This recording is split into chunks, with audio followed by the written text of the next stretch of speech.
দিনাজপুরে আউশ জাতের ব্রি ধান ৯৮ চাষ করে হাসি ফুটেছে শত শত কৃষকের মুখে।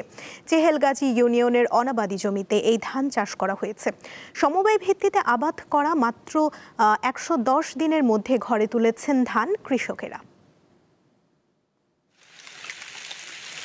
মাঠ জুড়ে সোনালী শোভা, অনাবাদি ও বেলে মাটির জমি ভরে উঠেছে ব্রি ধান ৯৮-এর বাম্পার ফলনে। এমন দৃশ্য দিনাজপুর সদরের চেহেলগাজী ইউনিয়নের।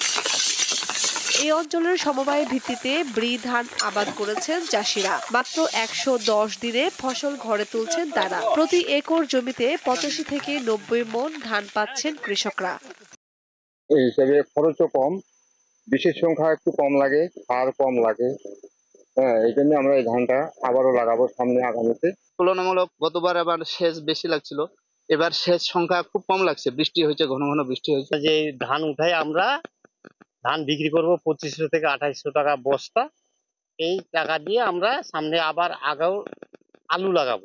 ধান বিক্রি হচ্ছে মন প্রতি ১১০০ থেকে ১২০০ টাকায়। পাশাপাশি খড় বিক্রি করেও ভালো আয় করছেন চাষিরা। একই জমিতে আগাম জাতের আলু চাষেরও প্রস্তুতি চলছে তাদের। এসব কাজে কৃষকদের সহায়তা করছে কৃষি বিভাগ। চাষিরা এখানে একই সঙ্গে এক সপ্তাহের মধ্যে ১০০ একর জমি সবাই মিলে একসঙ্গে লাগাইছে, যার জন্য কিন্তু এখানে পোকা এবং রোগের আক্রমণটা কম হয়েছে।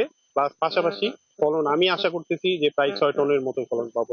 এবার ৬৭০ হেক্টর জমিতে আউশ ধানের আবাদ হয়েছে। দীপ্ত বার্তা কক্ষ।